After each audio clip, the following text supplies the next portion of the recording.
Good morning, good afternoon, good evening to all of you.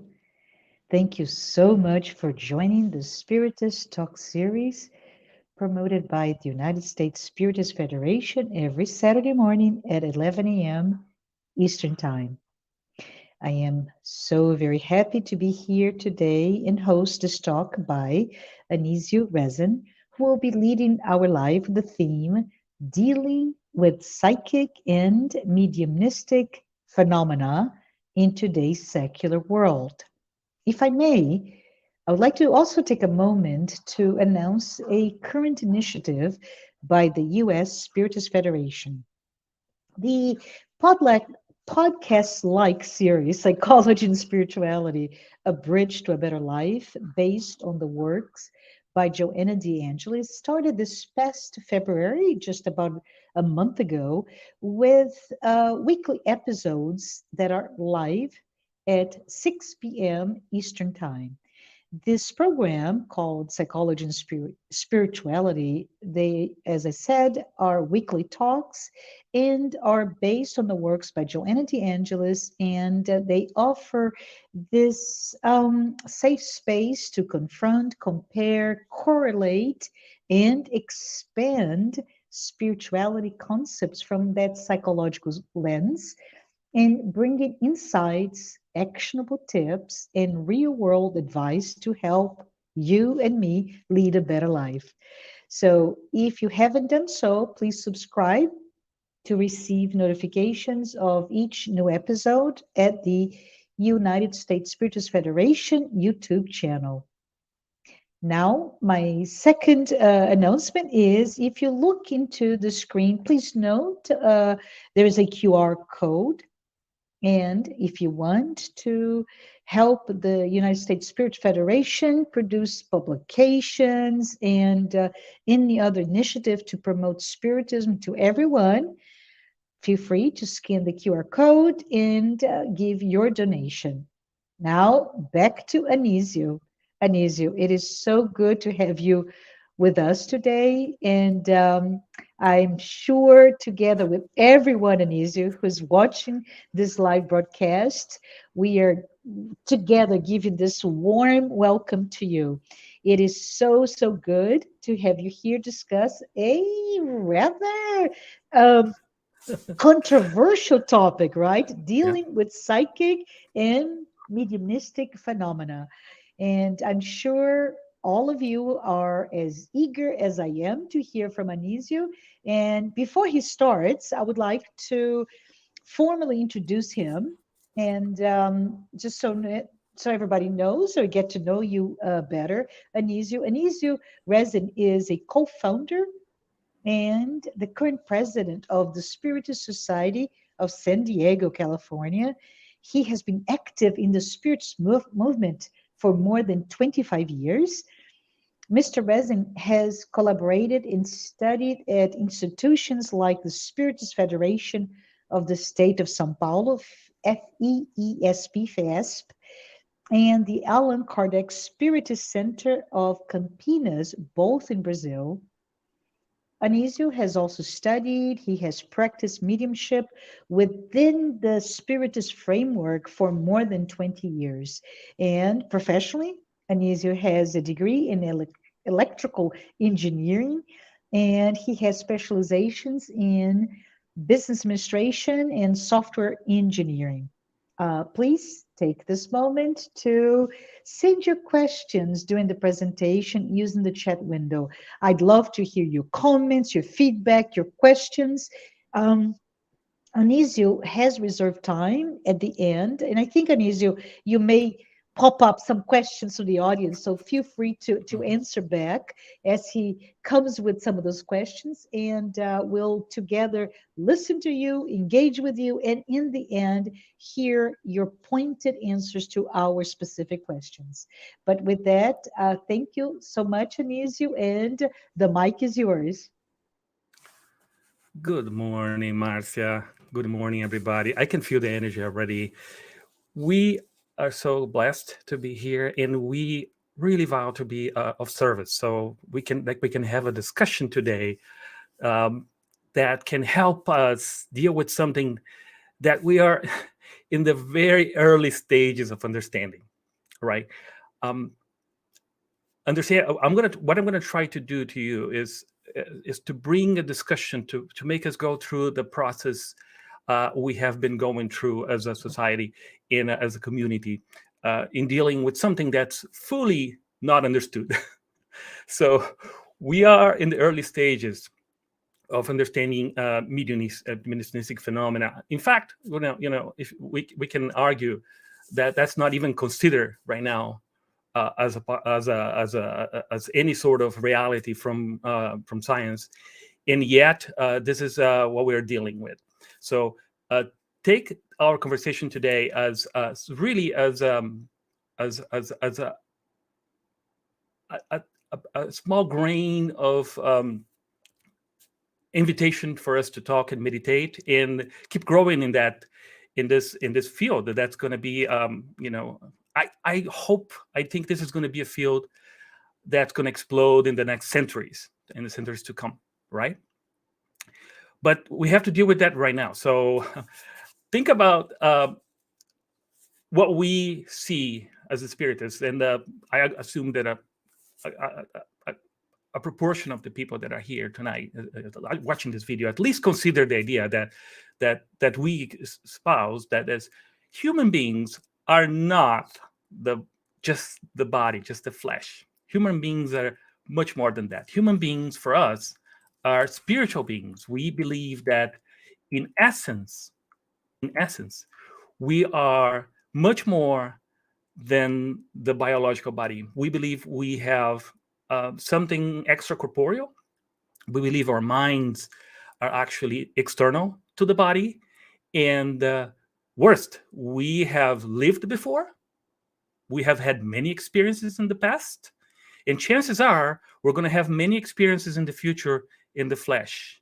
So we are very complex, multidimensional beings, full of experience and navigating through an evolutionary process that we have a very small, even for the people that like us that see a human being as this element that transcends the flesh. Even us, we have very little to see yet. We have a very narrow understanding of what it is, but it's leaps and bounds beyond the understanding of the flesh, right? And is that the way things are right now? Is this the common belief? Is this how our society sees it? Um, Unfortunately, quite not the case, right?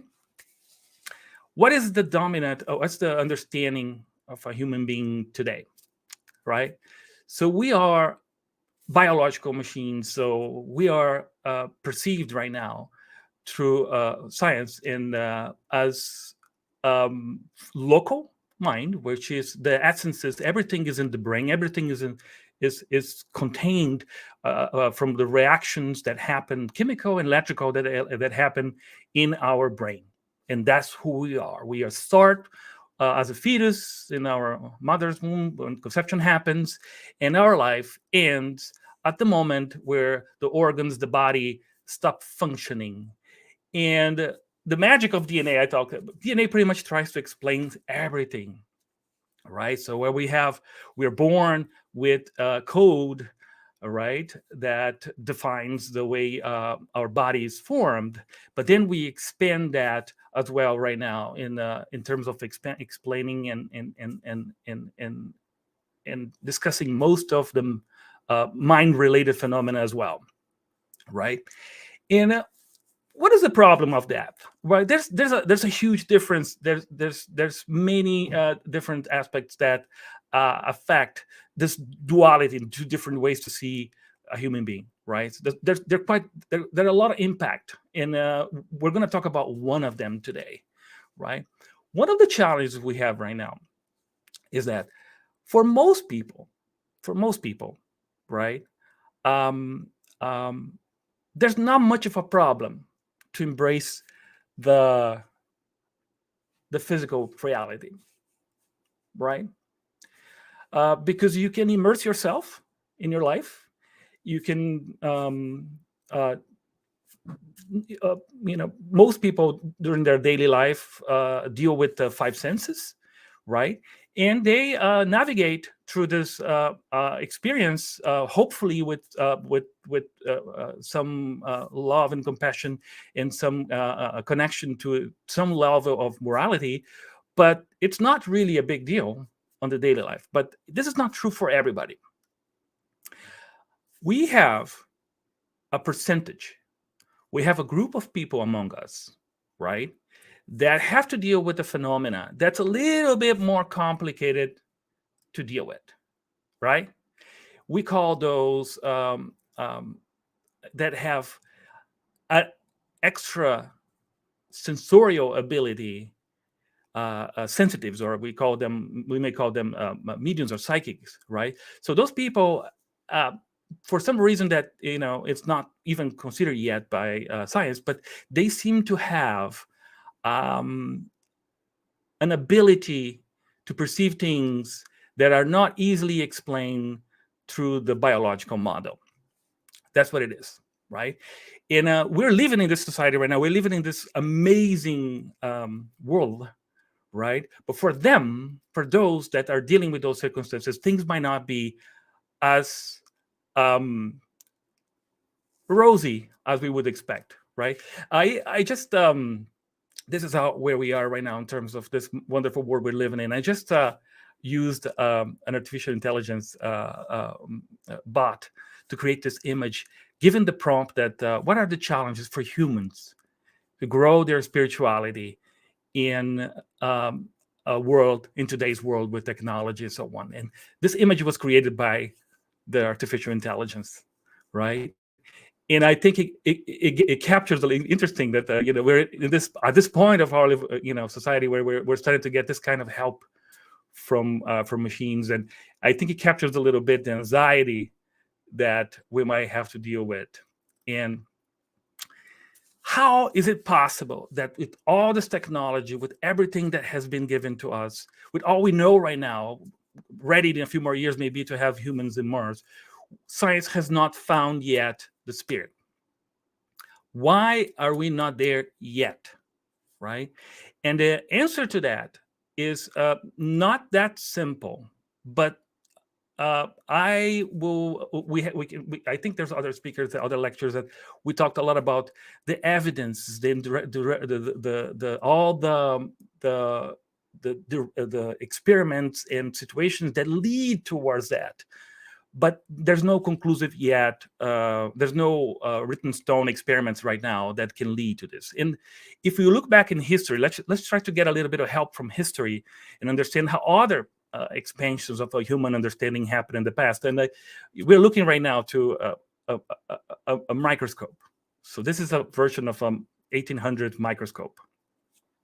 Understand that microscopes were invented at the end of the 1600s, right around that, where the microscopes were invented and perfected by the end of 1600, 670, and then people discovered for the first time all the microorganisms that live with us, all the bacteria that are now so important for our lives, right, and for life on Earth in general. Actually, life on Earth, probably a biological life on Earth, wouldn't have not existed were not for the microorganisms that actually perform so many tasks and are so vital to life as we know it from a biological perspective. Until 1600s, we didn't know that they existed. We have no idea about all the processes and everything. And even after we saw them, with the primitive microscopes, it took about 100 to 200 years until Pasteur start connecting the processes related to bacteria, like for instance fermentation, or even the connection with diseases, and that we know today, the creation of antibiotics and the control, and how much the microorganisms are important in terms of the biological health of all of us, right? So understand that what I'm trying to trace a parallel is that it takes time for science to develop that, and it took a device, right, that actually opened the door for a realm of knowledge, right? it's possible that maybe the understanding of spirituality will become more widespread as well once we have a device or a procedure that will start identifying the spiritual elements easily. We know from Spiritism that there's a description, there's a plentiful descriptions in the Spiritist literature about machines and devices that are used in the spiritual realm to enhance the same way we use X-ray and all the MRI and all the devices we have right now to see the biology. The physicians use to enhance the understanding of how the body is functioning. So we know that there's a lot of those devices that also deal with the spiritual element, with the soul, with the perispirit, wherever it is outside of the realm of the body, the for lack of a better word, the energetical part of us. So I think one of the possibilities is we're going to have a device or something that's going to be devised in the near future that will allow us to do that as well, and that's going to transition us into the understanding of this phenomena. And it's going to take time, but eventually we're going to understand the correlations between all these spiritual experiences we have in our behavior, our comportment, our behavior, and everything that's going on. But that might take time. Do we have time to wait for that? Probably not. When it's going to happen, we don't know, because time-wise, evolution happens in its own way, right? So we don't know. We have to deal with the problem right here, right now, and that's what we're doing. I'm going to pick. I would like to discuss two cases that they're public, and there's a lot of information to understand how people deal with what we describe as spiritual interaction, but of course it's not the case at all through the scientific way. But we see as somewhat spiritual interactions going on. The first one, and I would like to know if you have heard about her. It's Eleanor Lodgen. Eleanor Lodgen.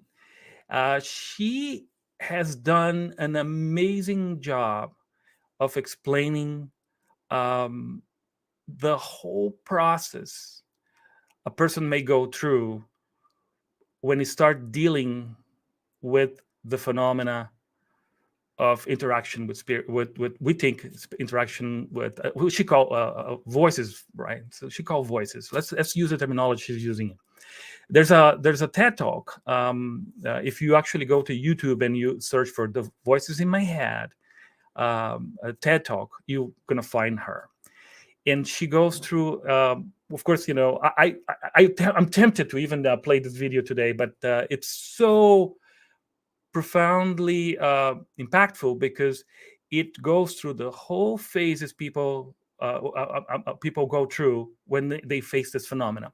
She grew up as a normal infancy, everything okay, and very bright kid going to college. And when she got to college, it was where things got a little complicated. She remember she describes the day where the voices arrived, what she says. So one day she started hearing a voice on her head, right? Very clear. So she couldn't differentiate between somebody talking to her or this voice actually, and nobody else would hear it. In this process, and she goes through the whole process of what happened to her.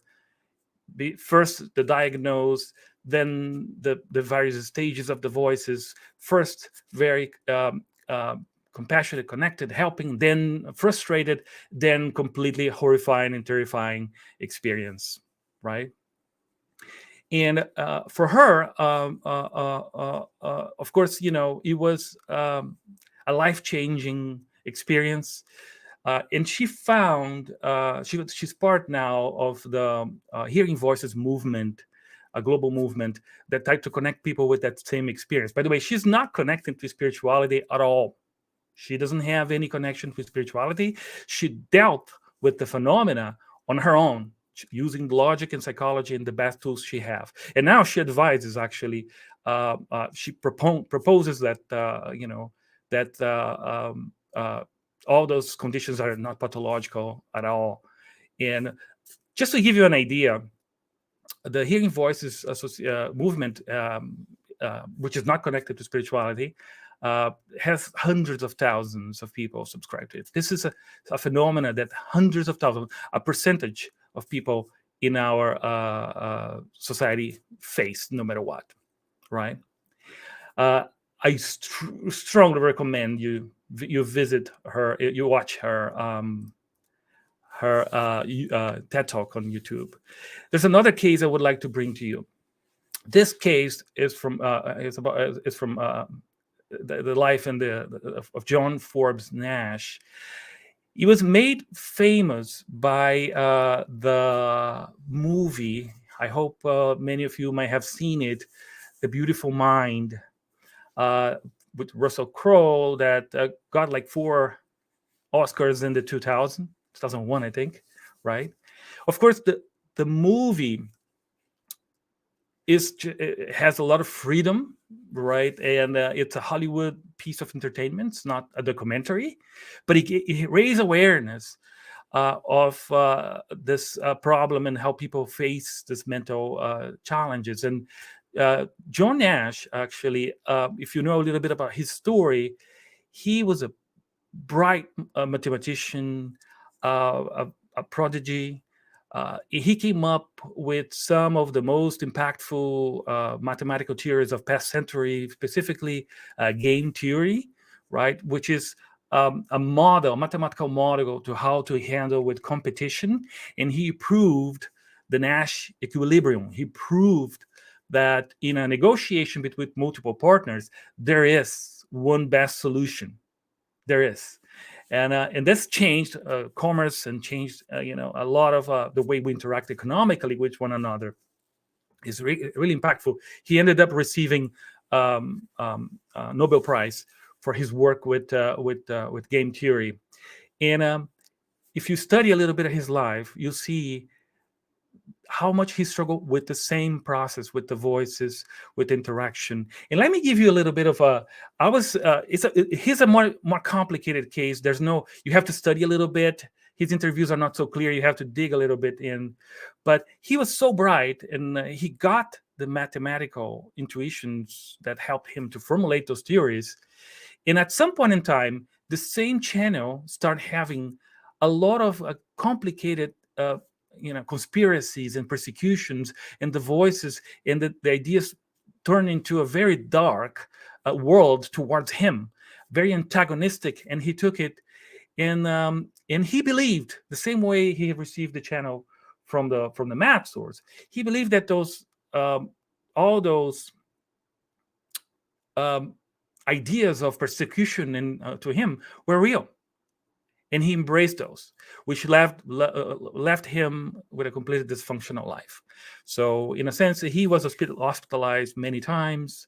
At least he spent at least 1 or 2 years in different times in institutions and being exposed to treatments and all sorts of mechanisms, right, to try to heal. And by the way, he established equilibrium back in his life in the late years, when it's as simple as that, when he decided that he wouldn't listen to the voice anymore.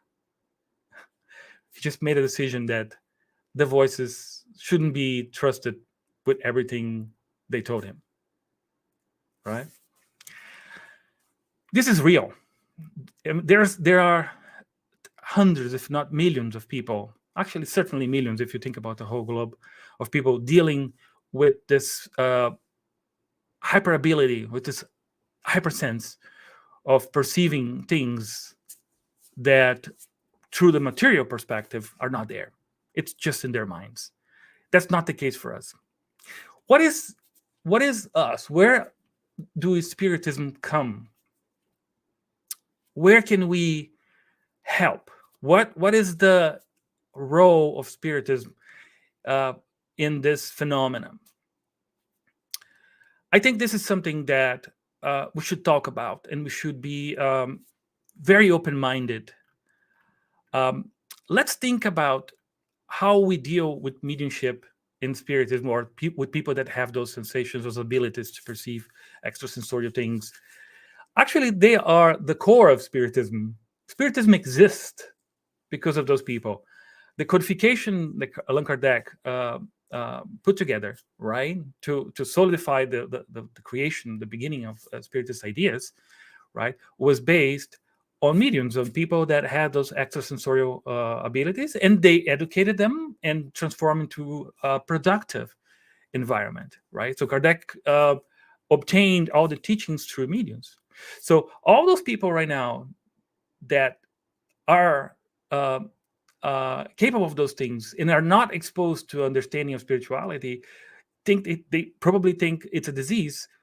For us, they're the core of our movement. You see the incredible dichotomy, the incredible chasm, abyss that there is between, first you might think you have a disease, and for us, actually, you have an ability that has the potential to transform your life and transform the life of many, right? In Spiritism, we see mediumship as a blessed tool. We see this ability to perceive things outside of your mind as a blessed tool. And we do have, in the pillars of our education for mediumship, we do have an ideal medium, an ideal formation of a person that will do mediumistic. Our groups, and I assume most groups have mediumistic work. If not, so that's the recommended, right? That all groups develop or spend time and create mediumistic cells to develop the work and open the channels to spirituality in every single institution. That's the recommendation, right? And for our pillars to mediumship, in terms of what a spiritist medium is, we can think about this. It has to be someone that has a strong understanding of the Spiritist teaching, has someone well educated in Spiritism, right? In all the nuances of spirituality that we have from reading the codification and all the books that we have received so far. Like, has to be someone that is willing to help others, someone that's dedicated to the cause of improvement of all people, of all community. Has to have a lot of discipline, and has to be someone very focused on its own on consistency and working towards self-improvement, selflessness, right? And that's what we call we use the exponents of our work is done by people that we call do mediumship with Jesus, a Christian mediumship, right, where they continue the apostolate of love and compassion to humanity. But those are the great models we have in Spiritism. We can talk about names. We can name names like Francisco Cândido Xavier and Divaldo Franco, Ivone Pereira. Those mediums that have a cell. But there's a huge, huge, huge gap between people that have the ability, people that have the physical body that can capture those expressions, those phenomena, and deal with them. They have to deal with them with no choice. And those exponents that manage to achieve balance, equilibrium, and make this ability a propelling force for good. You see the gap? Not everybody will have the ability to transform their experience into something super productive. But I think we, as people aware of spirituality, we have a role in helping to give support to people in all sorts of experience or all sort of levels they might be in that moment. What do I mean by that? A typical Spiritist center, but I assume this is typical, but I might be exaggerating. But typically we have study groups for mediumship in our groups, right? And I don't know about you, but we're pretty strict because Mediumship, we know we have the responsibility and and we have those models, and we have all the, the risks and all the things involved with dealing with mediumship. So we tend to be pretty academic in terms of requiring studies, requiring a lot of preparation. So you endure, typically, to become a spiritist medium, you might need years of study in a spiritist institution to achieve the understanding, the balance. And I'm afraid that's necessary. I'm afraid that is the case, right? Because uh, to be functional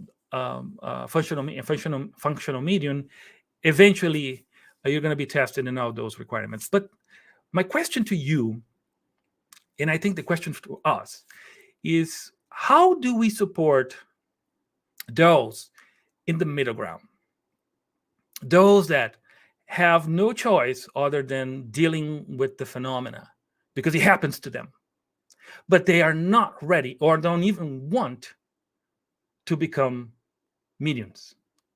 This is especially true in America. I think in Brazil, real, it's a little bit different. But what if someone is just not interested? Actually, in fact, people in most cases, just want to have their lives. They want to live their lives. They want to live away. In many cases, I heard the expression, how can I stop this? How can I make this go away? And we could say that, yes, no, that those are choices we made before the incarnation and so on. And if you have a body that's capable of having those perceptions, it's not an accident. It probably is part of your plan. Yeah, but that means nothing to someone that's not interested, right? That means nothing for someone that in that moment made no decision. In that moment, the person is just trying to have a life, right? I think it's important for us in Spiritism to create space to connect, to create specific reach out programs in our groups, in our communities, to help introduce this spiritual understanding, right? Make it available, even though those people might not, in any way, shape, or form, become mediums in our institutions. And how to do that, right? How to do that? By being aware of the potential for seriousness and being flexible in the way we work with people, right? I think we will have the Spiritist movement in the United States. It's fairly small, right? We still have a movement that's mostly driven by Brazilians, and it's compared to the scale we have, like for instance in Brazil, it's a tiny movement. The recipe on how we're going to interact with our community in the United States, it's still not defined. I think we have to be, and this is probably my major goal today, is to make us think, right? To make us open mind and see how can we alleviate, help, connect with those that are enduring an imbalanced experience with something absolutely natural, which is for us the ability to perceive extrasensorial experiences, right? We don't have an answer for that yet, and this is something I think an opportunity we have to work on that and come through this in our groups, in our communities, in our societies, right? And especially if you're here today and you have those experiences, you're dealing with that.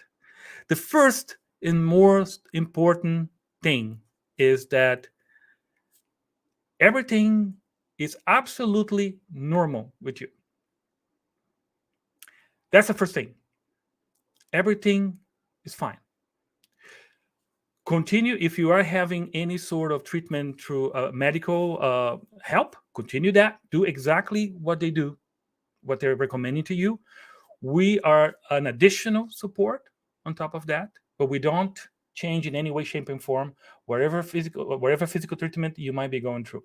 But mentally, what we are telling you is that you are absolutely normal, and you are just a barrier of an ability that is not yet fully understood in our society. If you search, if you talk to, especially with us, with Spiritists, if you come to our institutions and visit us, be upfront. You can be open. You are talking to crazy people, right? And this is one of the what this is one of the fantastic things I when I do the work in the Spiritist Center. People tend to open to me and tell me their experiences with more freedom that they would tell other people, because I'm a spiritist. I believe we don't. I don't believe. I'm certain that we are way more than the flesh, and that we have spiritual. We are spiritual beings. We're just in a passage here on this earth. So with that in mind, people didn't let go. So we are the craziest, quote unquote, right? So let go and be upfront about your experiences. Let us know, right? You know, be up, be upfront with us, with the spirit, in the spiritist movement. You can be open, right? But be prepared for a journey.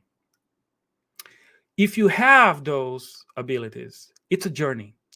It's not something that it's not a switch yet. Well, maybe one day in the future, when we fully understand mediumship and we have machines, when we have devices, in, I don't know, a century, 2 centuries from now, you might be able to have a plastic surgery, I don't know, and remove your mediumship.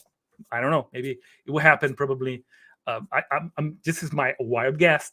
In a wild guess in 100 to 100 years, but it's not the case today, right? Far from that. So if you have it, you have it, and you have to do. The way is acceptance, is compassion towards yourself, and love as a tool to care about you. In resignation, because to a certain degree, when it comes to the phenomena, I like to compare the phenomena to because it has to do with your body. Imagine if you are just a tall person. Imagine if you're 6'8", right?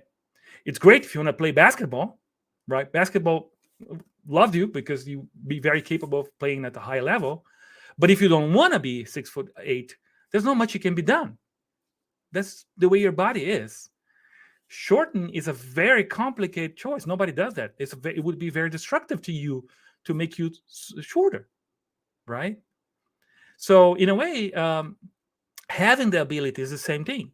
If you are capable, if you have the ability, it is with you, right? It's part of you.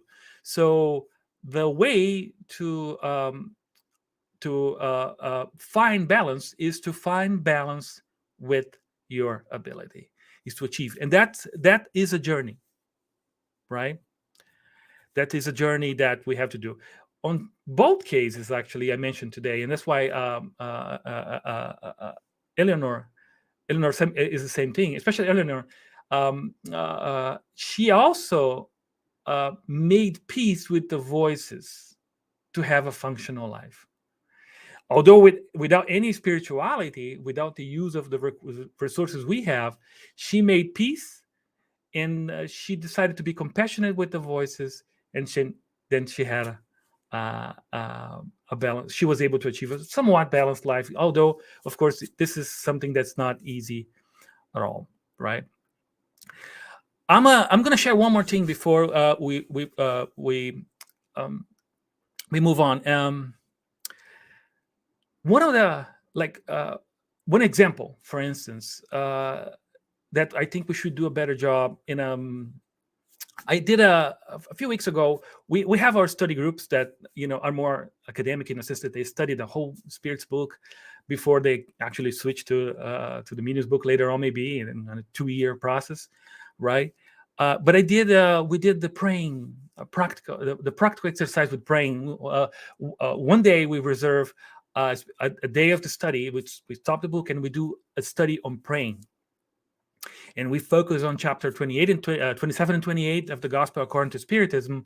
And we emphasize the importance of praying when it comes to the thoughts in your mind. Kardec was very clear in the teachings. Spiritism teaches us pretty well. And this is such a powerful teaching that, but it's still very much not widespread. Prayer, the religious prayer, has nothing to do with religion. We see prayer as a mental conditioning. We see prayer as a tool to connect your mind to an uplifting energy or environment, whatever you want to call it, right? So the words you say when you pray are absolutely irrelevant if they're not connected to your thoughts. Thoughts are everything in prayer. That's why in our group, for instance, everybody has their own prayer. We don't follow, although there's no problem. There's beautiful prayers you can use, right? That if you say the Lord's prayer and you feel it, it's unbelievable. But we practice prayers that come from our mind, so helps us connect the mind and the words coming. Because what really matters when we pray is the mind, the thoughts. The words are absolutely irrelevant unless they're connected to the thoughts in our mind. That simple exercise, right, of practicing in a sanitized environment inside a Spiritist center, where we prepare the environment and we have the potential for people to feel and experience a moment of healing, that it's extremely powerful, right? And sometimes it has to be a little bit more guided than we have in our typical meetings, right? Because when we do an open public meeting, that might not be as powerful as an experience, right? So one of the ideas we're having right now is to probably have some sort of support, especially for people that are going and dealing with the phenomena. People that are, dealing with mediumistic phenomena, is still in the early days, right? And you know how I'm going to say something that's fairly dramatic, but I saw it. So one of the times we were doing this experiment, this training with our group in the early days of a spiritist, with a study group, right? We have the prayer going on. We're about to do the prayer, and when one of the students that was struggling with her abilities, right, came to the meeting, before she actually walked in, she felt a very strong, like a punch to her stomach, right? And when a very disgruntling experience, right? And she came in, and eventually she didn't feel well. She had to leave. She couldn't stay for the praying exercise. That's the how complicated it could be to deal with this environment of spirits all around us when we are not even aware of them. It takes a lot of patience. It takes a lot of compassion and learning the techniques to navigate with our minds this mindful life that we live, right? Just to close, we think common wisdom right now counts as we have around 8 billion people on earth incarnate, right? And that creates a lot of challenges, population wise and socially wise, food and all the things, all the shelters, all the problems we have, health, right? But that's what science, and that's what we understand. But unfortunately, there's probably 2 to 3 additional beings for each incarnate that form the population of Earth. The population of Earth is probably between 20 and 30 billion spirits, right? That are here sharing the same ecosystem. They are part of who we are. And science has not even achieved that understanding yet, but we know. But if we know, let's put this knowledge to good use. Let's see the spiritual life, not just in the future when we pass, because that's unavoidable. But let's see the spiritual life now, because we are living a spiritual life today. For some people, they can avoid it, dealing with it, because their bodies allow it. Others have to deal with that all the time. But nonetheless, every single one of us is a spiritual being every single day of our life. And spirituality, right here, right now, is playing a role in our life. Either we are aware of it or not.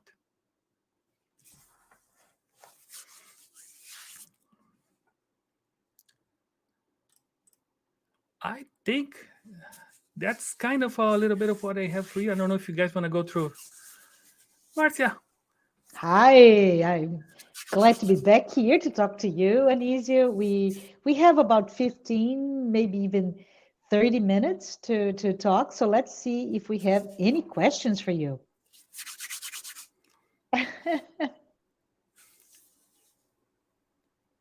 The first one, it says, Anisio, as you mentioned, that many believe that the essence of human aspects are constrained to the limit of the brain.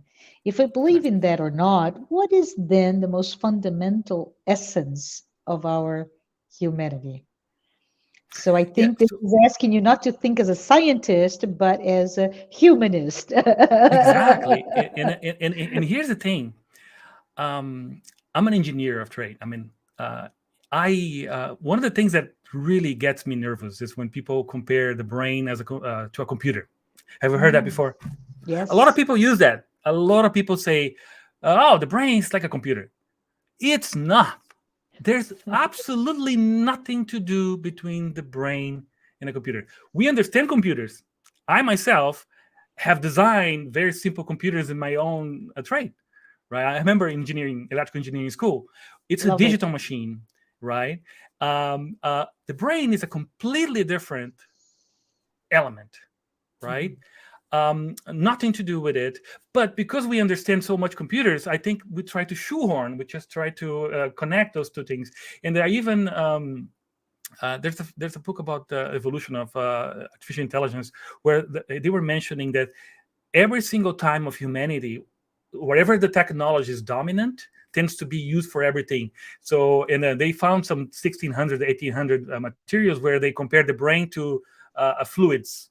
At the time, we're very used to move machines and things like that. So they use Mhm. that for the brain at the time. So we don't know. The brain is still um, there's a lot of unknowns. There's a lot of unknowns, even the way the brain truly works. Neuroscientists might disagree. They think they're close. They think they're close, but they don't know the distance yet to how far it's going to be until they understand. Even the basic processing, they're trying to use a computer model right now, and Mhm. so which is extremely flawed. Just to give you an idea, the neuron is an analog device. Computers are digital. They only work with zero and ones, right? The brain, just a single neuron, is an analogic. It has very different. There's like 20 connections between the neighbors, and they're all analog. They fluctuate in all different levels, which changes completely the thing. So we don't have a good understanding from science yet. It's pretty bad. It's primitive. We will look back 200 years from now Mhm. to the science of the brain today, and we'll look back 200 years from now and look back what people thought about earthquakes or about the physical science of the back in 200 years ago and compare, and we'll be as shocked as that because Yeah. our ideas today are fairly incomplete, right? It doesn't mean we shouldn't study. No, no, no, no. We should study. We should go through the process. We should because we have to learn. Only way to learn is to develop science. But from a Mhm. 10,000 feet perspective, the brain is still wild. We have to live our lives today. So that's why I find Spiritism so um, as a true consoler for humanity, right? This is the beauty of this because the teachings are okay. We don't fully understand it, but here's a recipe. That's where the gospel comes. Here's a go. Mhm. Okay, live your life according to these principles, even though you don't fully understand life. You don't know what you truly are, right?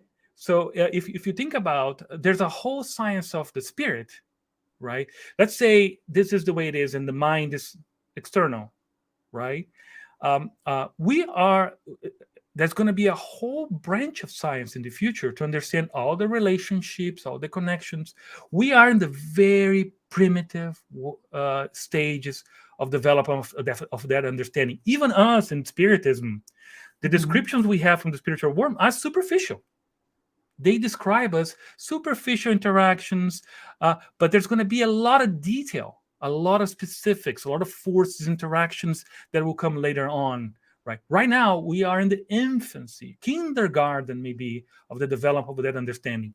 So, truly, we don't understand through science human beings. Truly, we don't.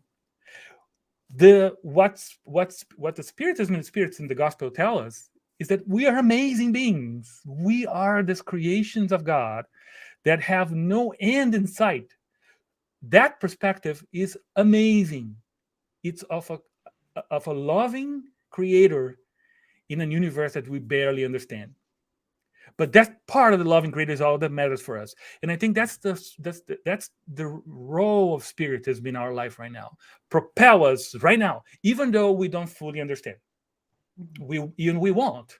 Probably in our lifetime, we won't have full models of what a true human being is. An understanding from a scientific perspective, understanding the models, like we understand the biological body right now. The biological body, we have a pretty good model right now.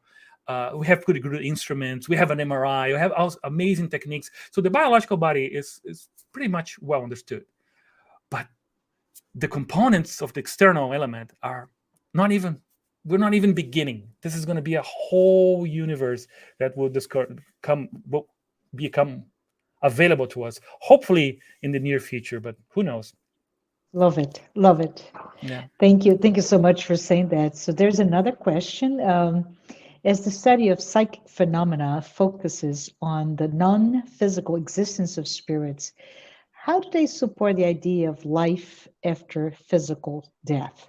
Life That's after life, right? Yeah, and that's the naming is kind of hard. This is something that's why it's so confused when we do the study. Think about this. When you talk about physical life, right? We tend to understand physical life as the life we're living right now in the flesh, right? So this is the physical life, right? Because we have a body, we interact with forces of nature, we build things, right? We build machines. But are we in a spiritual world right now?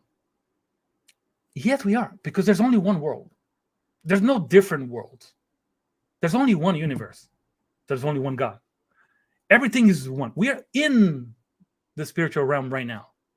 So you mean if I discarnate, if my body stops functioning and I start interacting with the spiritual realm, am I in a different place?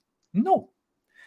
Physical reality continues. Like, for instance, the laws of physics that we have right here, right now, affect us as when we are free from our body? Yes, they do. The physical laws are going to be the same. So the physical reality also happen in the other side, because the universe is only one, right? And that's what we have to struggle with the naming conventions, right? Like, for instance, we are studying right now in our Mediumistic group is just revisiting The Messengers, the book from the second book from the series, Andrea Lewis, right? And it don't matter how many times you read the book, when you can read again, there's always something that. And we were discussing, like, a few weeks ago, we were in the chapter where they are coming from the colony of Solar to visit the lower realms. They're coming down to visit a post that is actually closer to the earth. Look at this.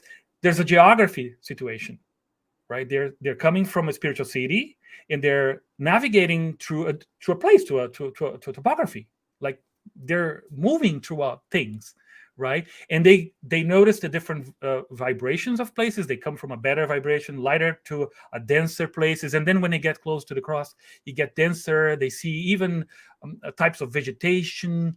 They see animals. So you understand that the world is much more intricated, and is connected right now. The reality is only one, right? So we will still be in the physical world when we discarnate, because there's only one world. The major difference between us, the moment I'm incarnated right now, and the moment I discarnate, is sensorial. Because right now, we are bound to experience life through our five senses.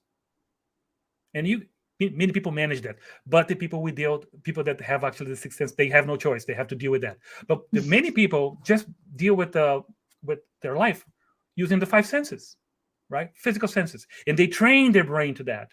So you're all bound to that, right? When you discarnate, when you lose your body, you have no choice because those five senses goes away.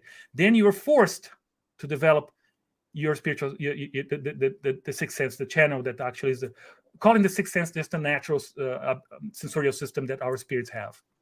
But you don't need to wait for that. You can do that now. We can do that now. Many of our like great mediums do that naturally. Chico Xavier, Vivaldo Franco, they develop that sense right now. But the sensorial experience is going to be the greatest difference, right? And if you are not prepared, it can be quite a shock, because the sensorial, they say it's night and day. And for people that actually have spiritual experiences, they can second that the experience of the of seeing from a spiritual perspective, it's much richer, it's completely different, and that's night and day, right?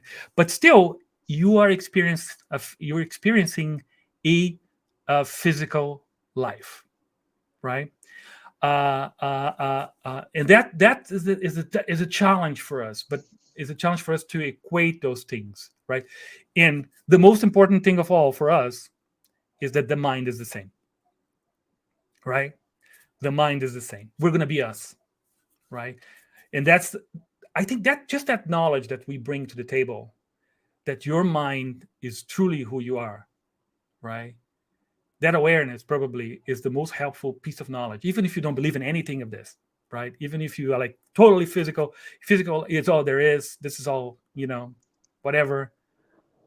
Just be mindful that your mind is what it is. And if that moment comes to you, just be aware of that. Your mind is Absolutely. who you truly are.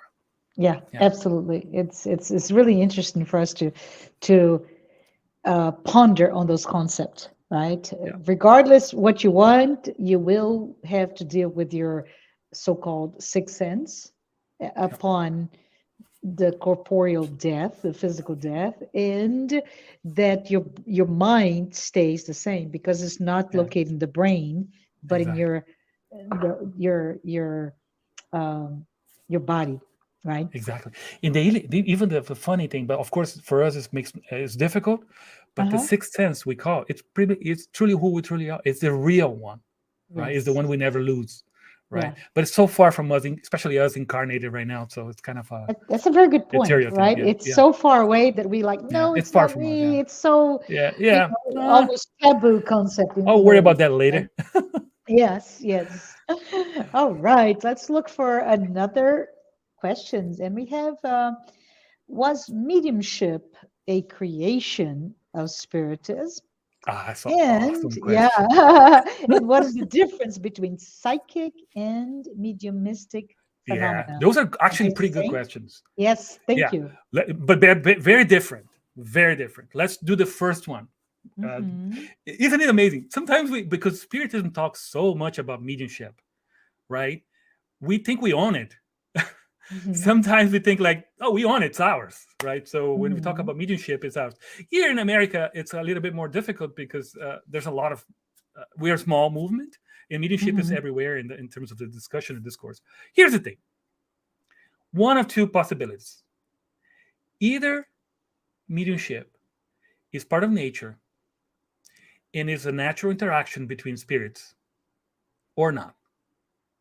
If it's not, then it's not the case, and eventually we're going to be proven wrong and science will find it.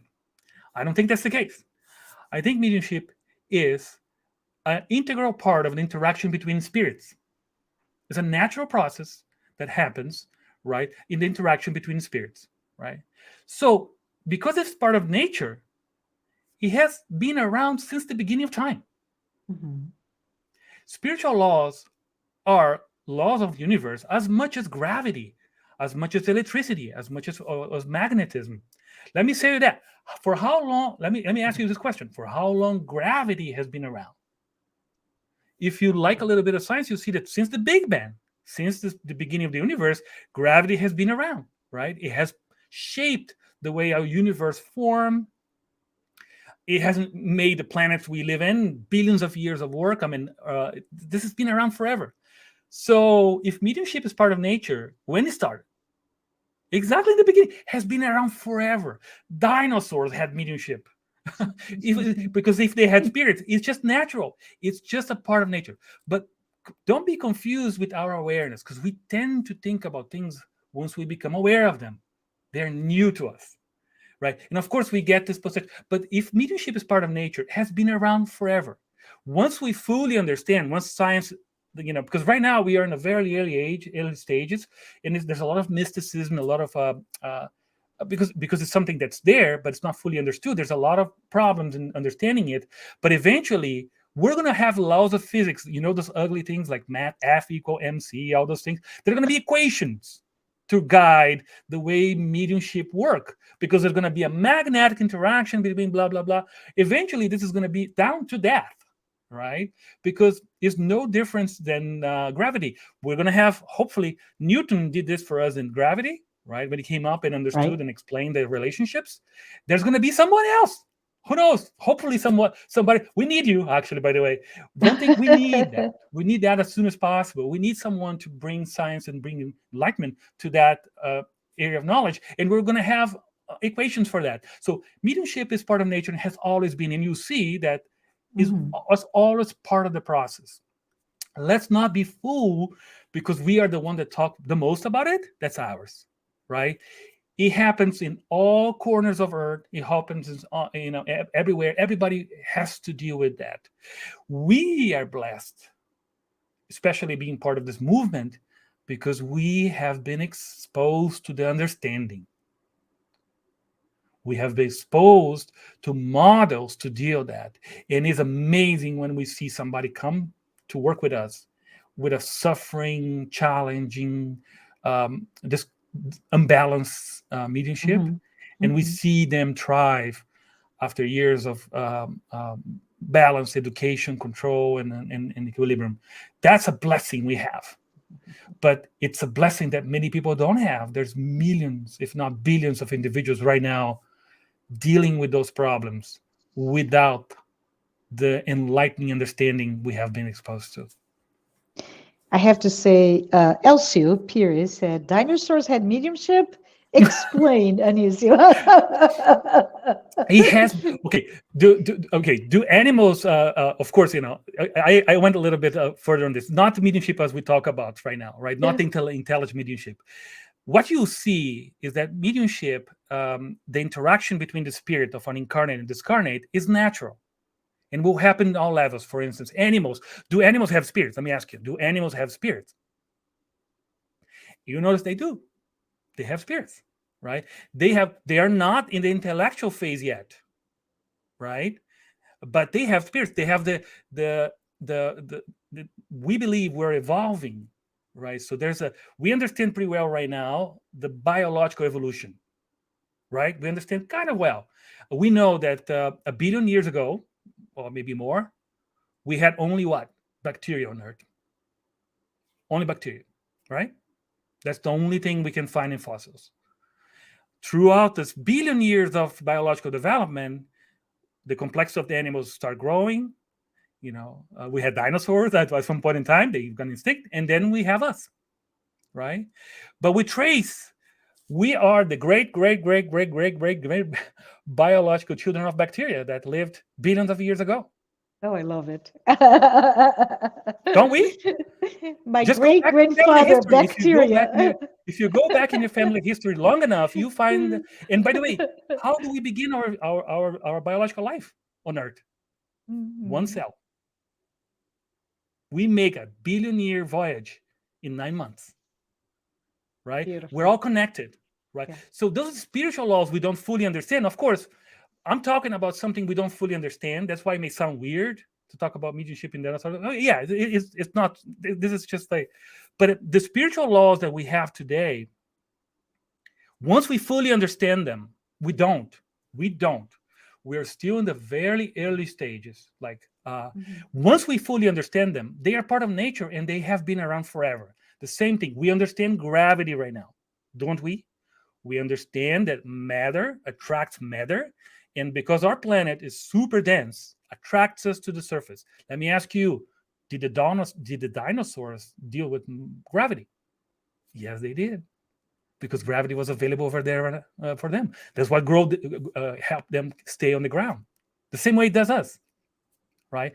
Once we understand mediumship fully, Not now. We don't understand it. We are still ignorant about the processes and the laws, the magnetism laws that actually will roll this thing. But once we understand them fully, we'll look back in time and you see that this was present since the beginning of the universe. Apparently, our creator was of infinite wisdom and created the universe with all these laws already for us. So the universe has been designed out of love for us already, long time ago. Beautiful, beautiful. Let's see if we have another question. We have a few more minutes. And hi, Yasko. Yasko Arcava said, hi, Anisio. How do you think the ones with diagnosed mental disorder like schizophrenia will be helped with these hearing voice groups, as you say, are spread in great number around the world? I think one of the community aspect. Again, so they don't do they don't use, I think, as much spirituality. They are not necessarily connected to any spiritual teaching or any religious or divine. But if you think about just the community aspect of putting together people that are facing the same problem, just that has a value already, right? Because they connect the individuals in a. And I was if you study, I don't know how many you have heard about her, Eleanor Lodgen. I don't know how Eleanor Lodgen. I'm not sure. I'm probably butchering her last name, but I don't know how many people have seen her TED talk has 2 million views, but on YouTube. But I don't know how many of us in our community has heard about her.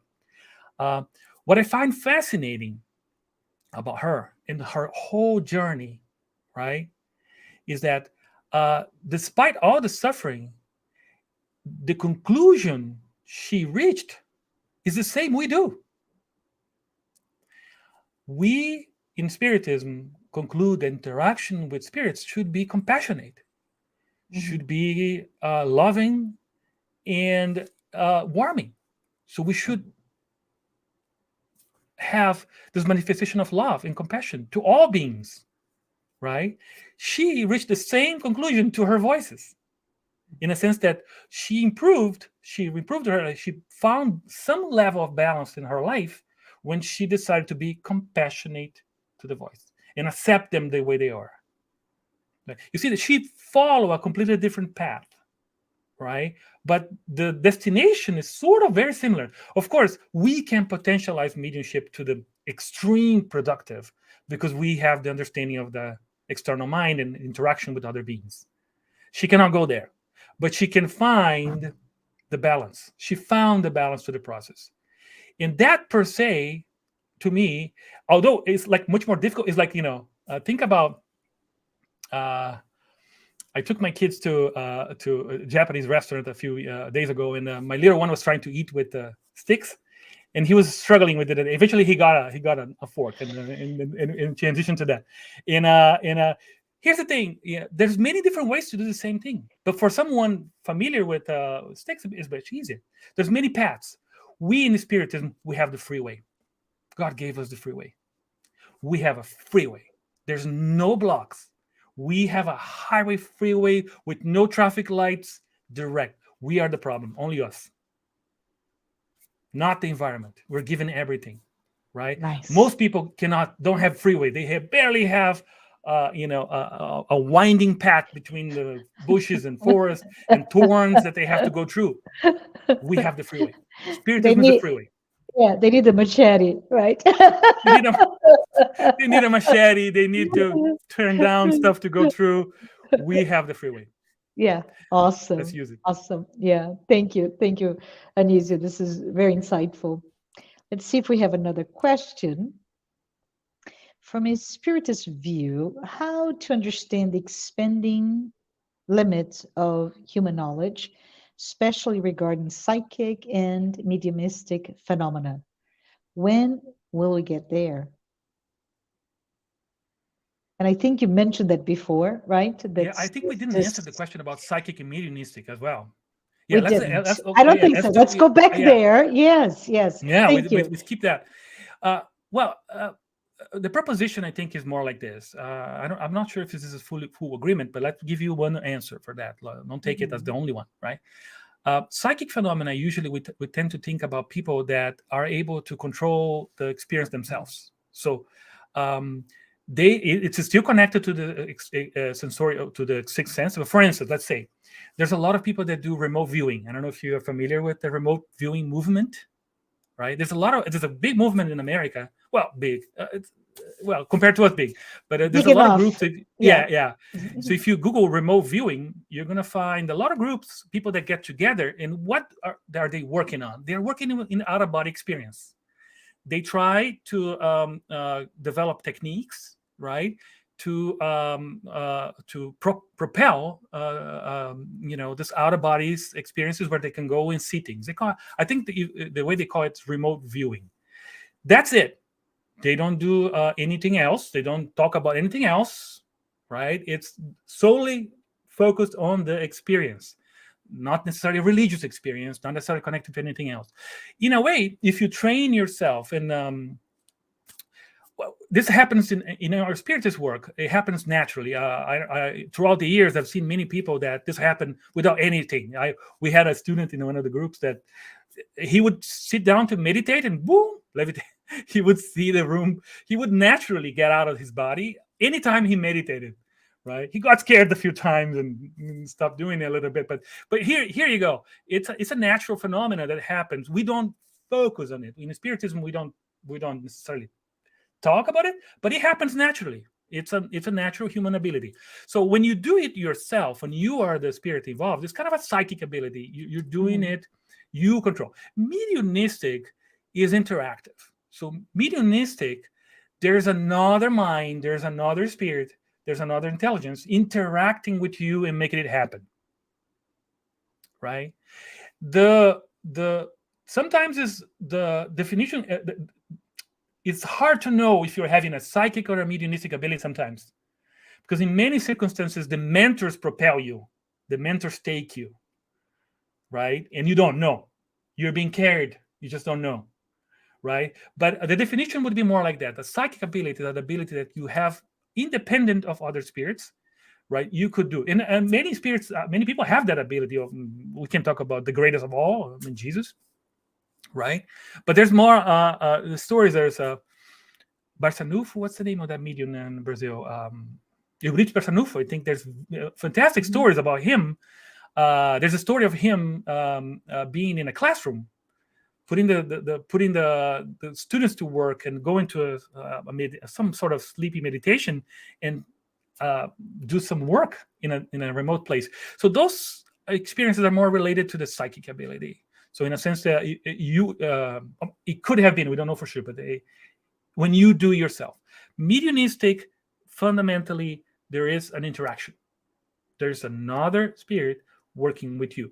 You are the instrument. You're being connected. So that's kind of, but they're very related.